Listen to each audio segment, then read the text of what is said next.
Hallo, mijn naam is Emma. Ik leer Nederlands. My name is Emma, and I learn Dutch. For 6 hours over the course of a month and a half, I used the Duolingo app to begin my Dutch language learning journey. I chose to learn Dutch because I'm half Dutch on my dad's side. My grandmother spoke Dutch and grew up in Holland. I felt that learning Dutch might help me connect to my roots and encourage some other family members to try learning some vocab as well. I decided to use Duolingo as my digital learning tool. I've used Duolingo in the past for French and find the platform comfortable and easy to navigate. I tried to spend 15 minutes a day from Monday to Friday going through the Duolingo modules. When I first started, the app gave me a quiz to place me at the correct learning level, which for me was the very beginning. From there, it introduced simple sentences and vocabulary. The lessons and skill practice modules consist mostly of translating between English and Dutch by clicking words to retype the sentence. Some of the translations only provided audio, and a few of the more challenging questions required you to type the sentence without a word bank. It seems that Duolingo has an even ratio of listening and writing exercises, but hardly any of the questions required me to speak into the microphone. Instead, I practiced by speaking to myself as I provided the written answers. In terms of feedback, if you get an answer right in Duolingo, you get a positive sound and a motivating icon pops up on the screen. When you get a question wrong, a negative sound plays, and you lose a heart. You will also get a short line of written feedback and a chance to try the question again at the end of your practice set. For the short amount of time that I used Duolingo, I found it to be mostly beneficial. It's a great starting point for beginners.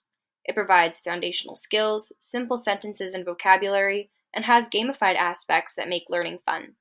Throughout my 6 weeks, I was able to learn verb conjugations and verb tense, as well as a handful of vocabulary words. For my intents and purposes, Duolingo was effective. I will admit that Dutch is very similar to English, so there was no issue of phonemes.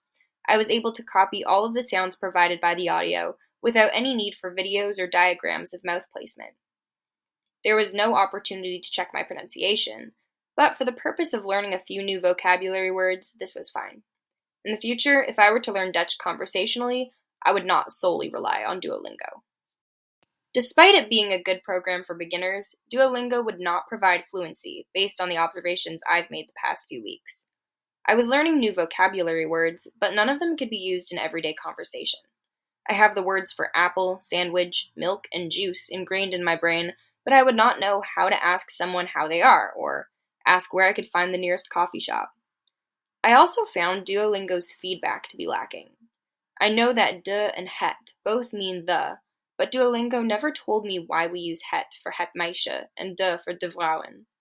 I had to Google it to find out that het is for neuter nouns and de is for masculine and feminine nouns. Although there are rules for nouns, it mostly comes down to learning het and de words one by one. This is information Duolingo should have provided, since it caused a lot of confusion at the beginning. Duolingo also does not take into account many of the features we've discussed in class that are crucial to learning an L2, conversationally and professionally.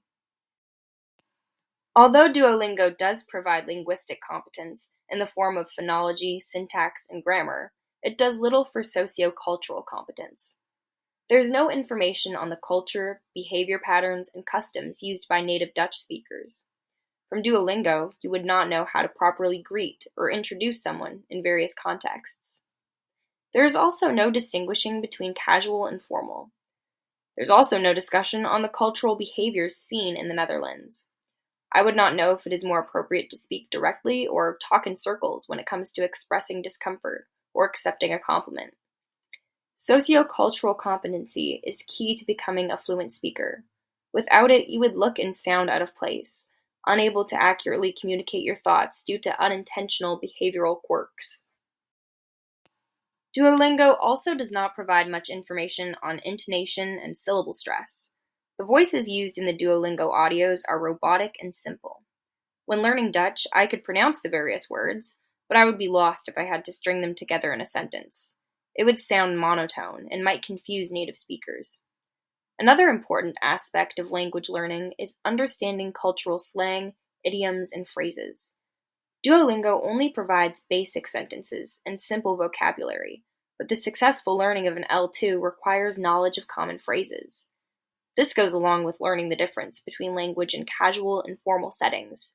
Speaking too formally and without common phrases while in a casual situation may unintentionally make you come off proud or superior.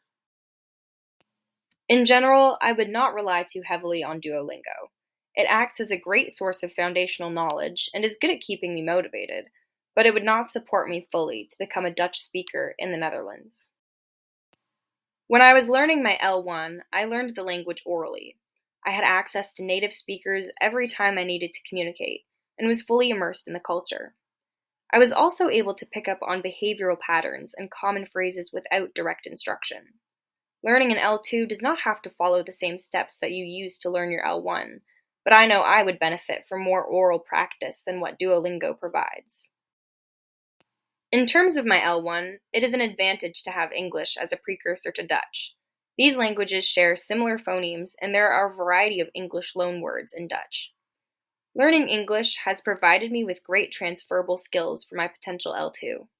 And now that I have a better understanding of concepts like sociocultural competency, intonation, stress, and slang, I feel more confident in approaching a second language. I also feel more confident in supporting students in the classroom who are learning English.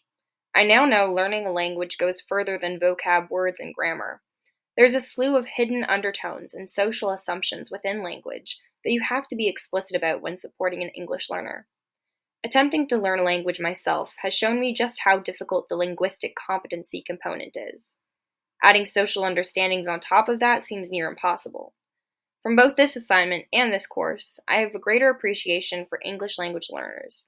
I hope to create a future classroom environment that celebrates linguistic diversity and supports English language learners at every step of their journey.